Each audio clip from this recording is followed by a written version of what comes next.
the backside where it says extra practice. So the only rules that we really need to remember about 4.5 is that there's a scale factor. So I'm going to write up here, do a little extra side notes here. And our scale factor is either an enlargement or a reduction. We call it K. So if K is less than 1, that means it's going to get smaller. Okay, that's a reduction. Reduction. Well, that's terrible. Reduction. Smaller. And if K is larger, then of course that's an enlargement. And the way we define K is that it is the image, or the length of the image, like a part, divided by its pre-image. And when we are looking at stuff, we denote it. The image is the new one, so we use a prime. And the pre-image is the original, so we use no prime. C here is your center point. So remember, when you reduce or enlarge, it's always from a certain point, and that's what we call C. It's usually the origin. You can see it from here. And remember, in this case, with this little picture, if this was your original, okay, this would be your pre-image, and this would be your image. So those are the lengths that you are comparing. Now, if you have a coordinate rule and you know what K is, if K is given to you, the only thing you have to do, if your center is the origin, is multiply the numbers that you're given. So if your point is xy and your scale factor is K, then after this transformation, the second point, or the image point, will be kx, ky. So those are our notes. That's all we really need to remember about dilation. We'll do a couple of examples, and then hopefully it will all come back to you quickly. So I've got 3 figures here, and it says find the scale factor. Then it says tell if it's a reduction or enlargement. I always like to look at it and see if I'm going bigger or smaller first. So I notice this one is the one with a prime, and this one's the one with a P, a regular P. So the regular P is the original. That means the big one is the original, and the smaller one is the image. So I can already start by saying that this is a reduction. Okay, you can do it afterward too. Remember the definition. Here's your center. The definition is CP prime over CP. And this is where I got myself into trouble because I didn't pay attention to the colors. So I'm going to do the original in orange, and the original is 4. So that number goes there. And then if from here to here is 2, then that means from here to here is 2, and that is CP prime.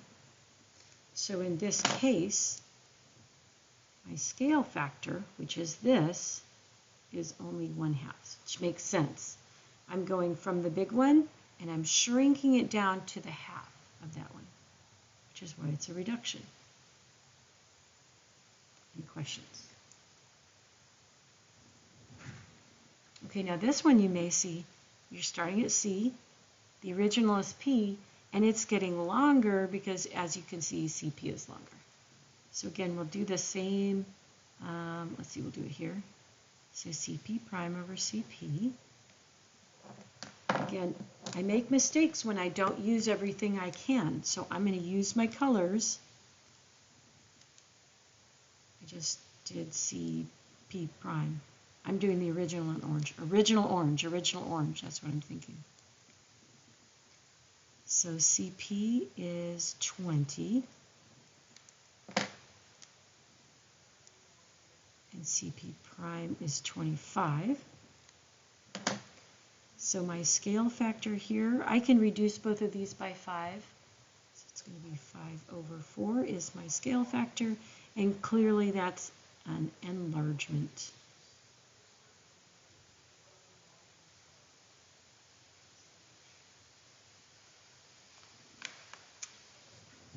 So this, remember, I use colors because that way I know I have more of a successful chance to get it correct. And if you need colors, nobody's watching, okay? It's always hard to get people to do stuff they don't want to do.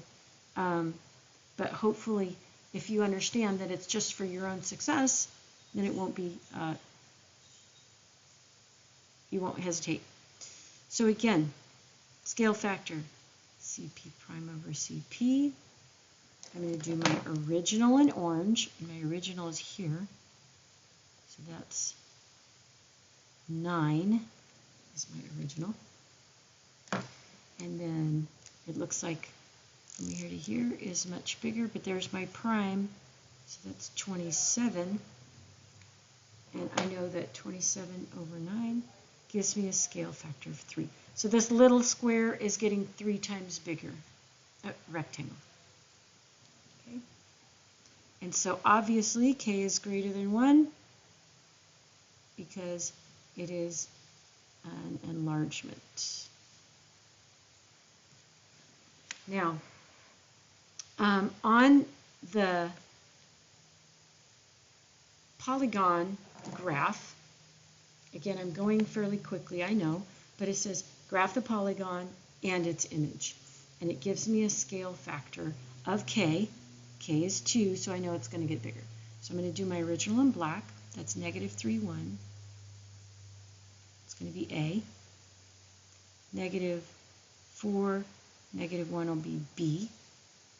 -2, -1 will be C. And it's a little triangle.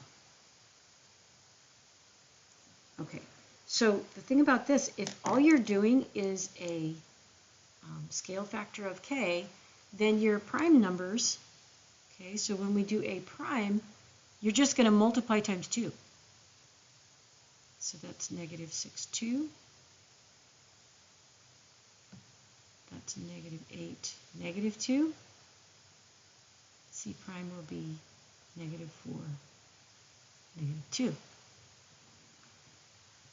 The purple doesn't show up as well, does it? Okay, so -6,2 is going to be here, and that's A prime.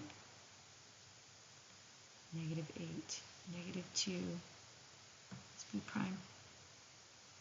C is -4, -2, so that's C prime.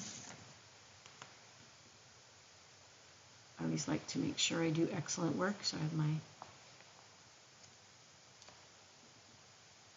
ruler nearby to make straight lines if it's more than just.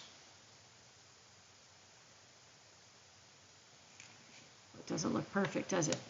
Anyway, the point is, remember, sometimes I think of dilations like they should look like this, like right on top of each other.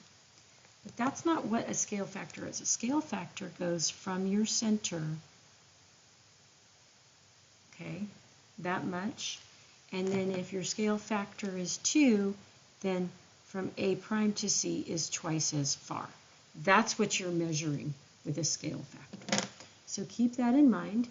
If you have any questions right now, pop them up with your hand before I turn the page. Okay. So now if we turn the page, in the interest of time, there's, I'm just going to go ahead and sort of blow through this. This is a reduction.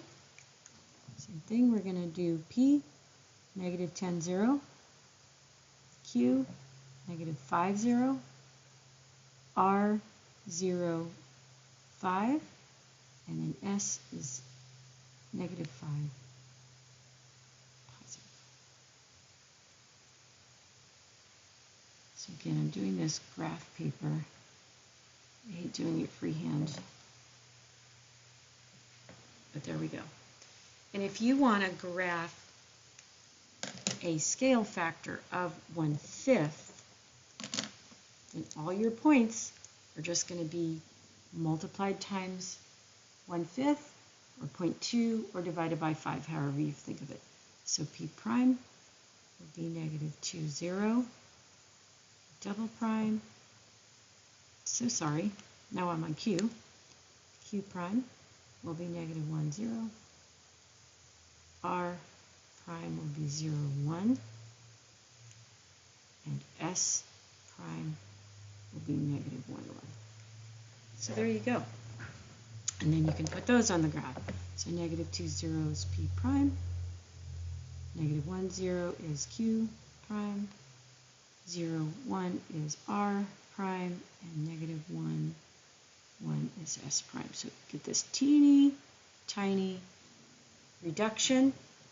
And again, it's from 0 to here is 1, and from 0 to here is 5. So that's 1/5. That's your scale factor. Okay. So we'll do 6 and 8 also. We're not going to do both, like I said, in the interest of time. So find the coordinates of the image after a dilation with a scale factor of k. So they give you k, and again, all you have to do is what we've been doing here. If a is -3, 1, and k is -6, then a prime is 18, because -6 times -3 is 18, comma, 1 times -6, -6. And then b prime, -6 times -4 is 24. -6 times -6 is positive. And then c prime is 12, 6. That's all you have to do on those. Again, this is a negative, but you do exactly the same thing. It's just 0.25 instead, so your numbers will be smaller. Okay. Now, 8 and 9 are also the same, but these are like, the real life problems. So you design a poster on an 8.5 inch by 11 inch paper for your contest at your school.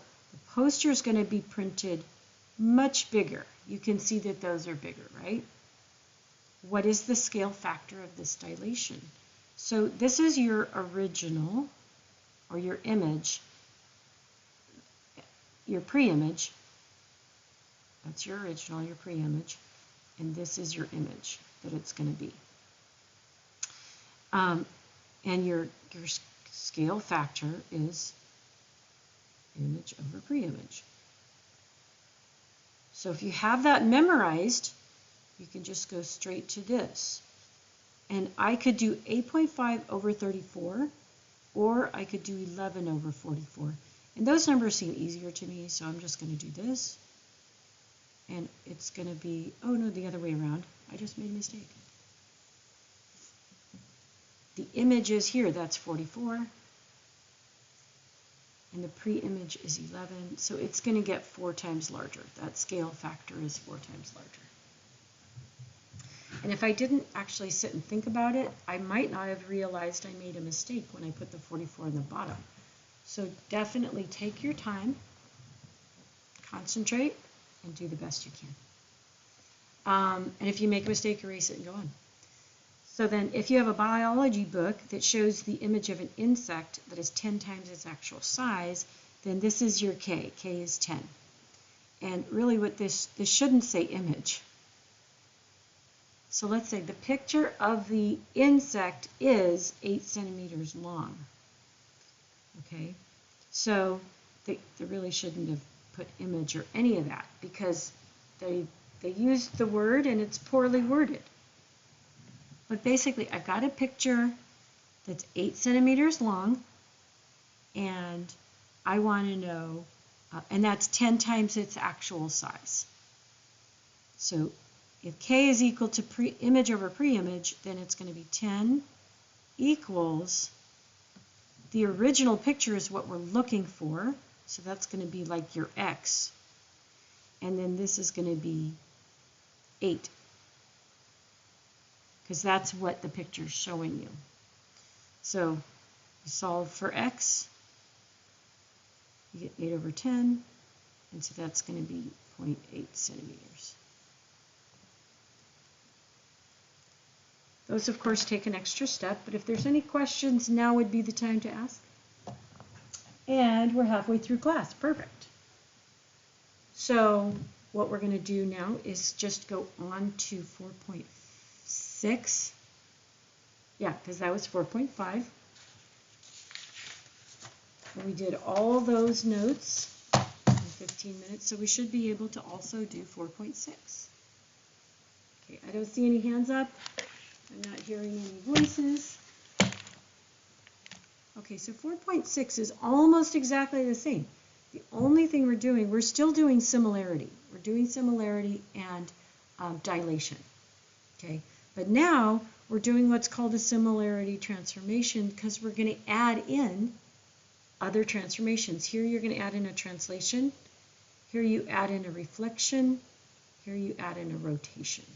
And so there's a couple of things to remember, but that's the difference between 4.5 and 6, that we have dilations, but now we also are going to throw in another transformation. So remember, a dilation is a non-rigid motion, meaning it can stretch, it can shrink. We just talked about the scale factor being bigger than 1 is more than 100%. It's going to get bigger. Less than 1, it's going to get smaller. However, in this section we learned if k is negative, that's what that means. If k is less than 0, then that also indicates a rotation of 180 degrees. It's just how it happens. And so we have that factoid. And so you'll see one of these examples does that to you. You end up getting a rotation. So those two things are equal. Otherwise, remember, dilations preserve angle measurements, just not sides. So let's just start with the first one. We start with the translation. So actually, first we're going to start with, we'll do this in black. Okay, A is 3,6. So we start graph 3,6. There's A. And B is 2,5. 2,5. C is 4,3. And D is 5,5. Let me put C over here. 5, 5. So we carefully draw our little polygon here, our quadrilateral somehow, okay? And at this point, I'm going to pick up a different color because this always helps me, like I said. I'm going to do a translation in blue, and remember the rule is x minus 5, y minus 3. So I'm going to take these here and draw A prime over here. And for each A, I'm going to subtract 5. So 3 minus 5 is negative 2. And for each Y, I'm going to subtract 3. So 6 minus 3 is 3. And then I do B prime. 2 minus 5 is negative 3. 5 minus 3 is 2. C prime. 4 minus 5 is negative 1. 3 minus 3 is 0. And D prime is 5 minus 5 is 0. 5 minus 3 is 2. That's the first one. That's just your translation. Now you're going to do a dilation. So this is where I like to switch colors. And it's going to make, I'm going to multiply everything by 3. 3x, 3y. So then I get A double prime, negative 6, 9. B double prime, 3 times 3 is negative 9. And 2 times 3 is 6. C double prime, negative 1 times 3 is negative 3, 0. And D double prime is going to be 0, 6.